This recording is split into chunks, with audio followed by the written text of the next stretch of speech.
이스라엘 장로들은 백성들의 의견을 반영하여 이제 나이든 사무엘을 이어 더 이상 사사를 기대하지 않고 왕을 세워달라고 부탁합니다. 하나님께서는 이를 어떻게 진단하셨습니까? 이 백성들이 너를 버린 것이 아니라 바로 나를 버렸다.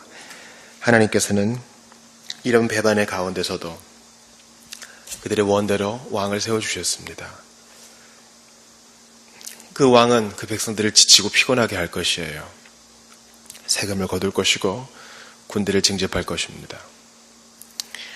그러나 이스라엘 장로들은 눈으로 보이는 대로, 즉 눈에 보이지 않는 하나님을 왕으로 섬기고 의지하는 대신 뭔가 눈에 보이는 번듯한 안정된 것을 원했던 것입니다. 그래서 하나님은 마지못해 왕을 허락해 주셨습니다. 그러니까 하나님의 큰 그 영원한 작정에서 보면 이 모든 것이 다 작정된 것을 우리는 알 수 있어요. 그러나 이스라엘 장로들은 마지못해 왕을 요구한 것이 아니요 그들의 불신앙과 믿음 없음, 또한 그들의 두려움으로 스스로 왕을 구한 것입니다. 이제 하나님께서 누구를 이스라엘의 왕으로 삼으실 것인가, 이런 질문이 있는 가운데 이야기는 바로 베냐민 지파에 속해 있는 기스의 집안으로 옮겨집니다. 기스의 아들 사울, 그가 바로 이스라엘의 첫 왕이 될 사람이었어요. 사무엘은 그에게 기름 부음을 허락합니다. 그에게 기름을 붓고 후에는 이스라엘 모든 족속 가운데서 그를 왕으로 선포하지요. 그런데 그가 왕으로 선택받는 과정이 참으로 일상적이요, 뜻하지 않는 일을 통해서 벌어집니다. 물론 이 과정 중에서 우리는 이미 사울이 하나님 앞에 버림받은 왕인 것을 알고 있지 않아요? 그러니까 대적자들은 이렇게 질문할 수 있겠죠. 택할 때는 언제고 또 버리는 것은 뭡니까? 하나님이 택하시면 적극적인 택하심이에요. 사울이 어떤 영적 감각도 없었고 왕이 될 만한 영적 가능성도 없었고 오히려 아무 준비되어 있지 않았을 그때에 주님은 주권적으로 그를 택하셨어요. 그러나 그가 왕 위를 버린 것은, 합당치 않게 행한 것은 하나님이 그를 조종하신 것이 아니고 그가 자기 원대로, 자기 마음이 뜻하는 대로 하나님을 생각지 않고 멋대로 그 권세를 남용했기 때문에 주께서 버린 것입니다. 그러니까 주께서 후회하셨다라는 표현이 나올 텐데 그것을 보고 하나님은 앞으로 어떻게 될지 모르시나 보다 이렇게 생각하시면 안 되고, 우리의 수준에 맞추어 시간을 펼쳐놓고 보시는 하나님께서 마치 시간 속에서 우리의 감정을 느끼시는 것처럼 그런 표현을 쓰신 것입니다. 우리의 이해를 위해서. 주님은 이 모든 것을 다 알고 계셨어요. 모든 것이 다 그분 손에서 나온 것입니다. 사울은요, 아버지가 찾아오라고 한 암나기들을 찾지 못해요.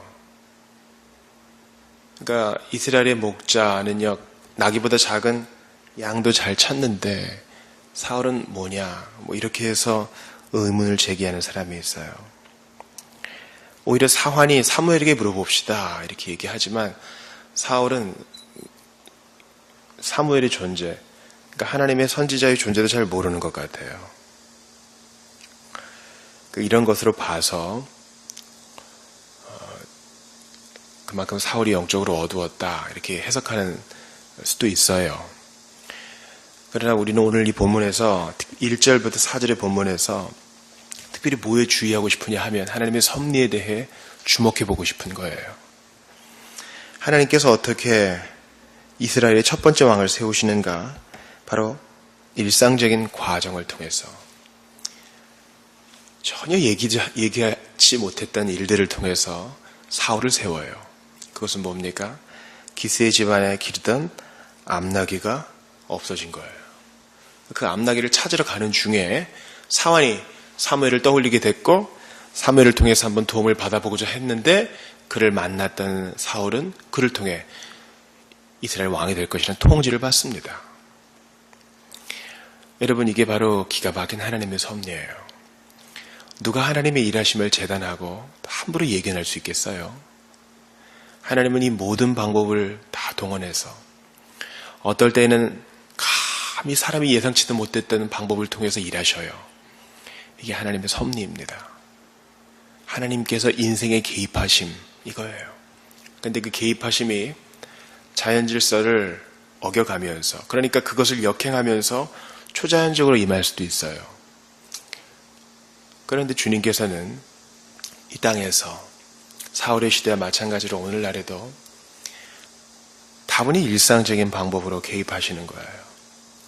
그러니까 그것을 꿰뚫어서 아, 주의 손이 저기 있구나. 그것을 분별할 수 있는 눈이 참으로 필요해요.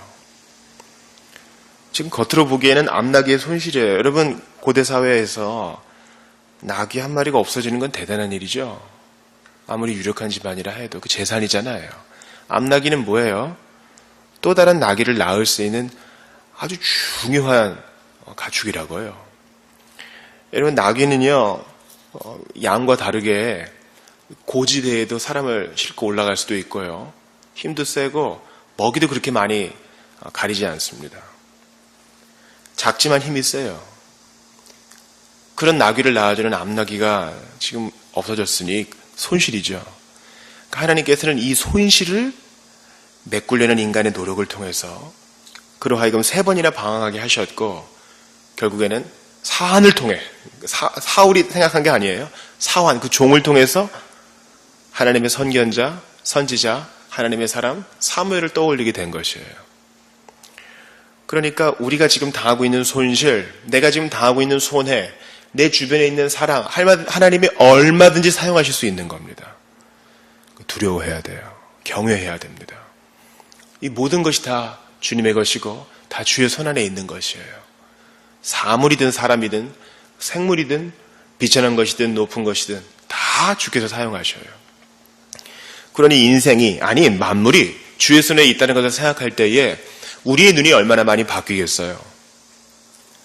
사울은 영적 감각이 부족했으나 우리가 만약 영적으로 깨어서 되어지는 일들을 주께서 과연 이것을 통해 뭘 이루려고 하시는가 생각하면서 수동적이 아니라 적극적으로 우리 일을 감당할 때에 주님은 반드시 그 섭리 이루실 것입니다. 또한 그것으로 늘 그러셨던 것처럼 선을 이루실 것입니다. 그러니 우리 성도들 중에 이 설교를 들으시는 분들 중에 4절의 말씀에 나온 사울처럼요, 에브라임 산지와 살리사상으로 두루 다녔지만 허탕을 치고 지쳤어요. 사알렘 땅으로 두루 다녔지만 또 허탕을 치고, 베냐민 사람의 땅으로 두루 다녀보았지만 찾지 못하는 이런 실패의 연속을 겪는 분들이 있어요. 사랑하는 여러분, 여러분께 권합니다. 하나님을 의심하지 마세요. 어떠한 경우에라도 오늘은 공쳤네. 이게 뭐야? 사는 게 재미가 없어. 모든 걸 다 포기하고 싶을 그때에도 그래도 하나님은 선하시다. 이걸 기억하면서 선하신 하나님께 돌아가실 수 있기를 바라요. 이게 우리의 자세예요. 사랑하는 여러분, 하나님께서는요, 이러한 사울의 실패를 통해서 그가 생각지도 못했던 놀라운 일을 이루셔요. 그러니 고난과 실패의 연속 속에서도요, 절대 희망과 소망을 잃지 마세요. 하나님이 예비해 놓으신 선물이 있을지 누가 알겠습니까? 그리고 하나님은 늘 실패로 보이는 일들 속에서도 항상 선을 이루셨으니 그분을 끝까지 믿고 의지하시기를 바라요. 예수님의 십자가는 실패 중에 실패요, 치욕 중에 치욕입니다. 그럼에도 불구하고 하나님께서는 그 치욕거리를 선으로 바꾸사 십자가의 죽음은 사울이 나귀 찾지 못한 것과는 비교할 수 없는 절망이지요. 그러나 하나님께서는 그것을 사용하셔서 놀랍게 당신의 선으로 바꾸셨으니 죄인을 구원하시고 택자들을 불러내시는 일에 성공하셨으니 우리는 이것으로 인해 주를 찬양해야 할 것입니다. 우리 기도합시다. 하나님 아버지, 지금도 에브라임 산지와 살리사 땅, 사알림 땅과 베냐민 사람의 땅을 두루 다녔지만 아무것도 얻지 못한 곤고한 자들이 많이 있습니다. 그런 성도들을 위로하시고 하나님의 섭리를 기억하게 하여 주소서. 눈으로 볼 때는 실패고 순교고 망함이고 답답함이라 할지라도 사방으로 우겨쌈을 당해도 하나님의 섭리는 역사하시고 개입하시어 주의 선하신 손은 마침내 우리를 영광으로 선으로 인도하시니 주님을 추호도 의심하지 말고 끝까지 인내하는 일에 지치지 않도록 우리 모든 주의 백성들을 위로하여 주시옵소서. 과연 하나님께서 생각지도 못한 놀라운 일을 우리를 통해 이루시니 감사합니다. 이제 간절히 바라고 원합니다. 주여 영광을 받아주시고 주여 함께하여 주시어서 우리 모든 주의 백성들이 한 가지로 인내하는 일에 실패하지 아니하도록 끝까지 지켜주시옵소서. 살아계신 주 예수님의 이름으로 기도하옵나이다. 아멘.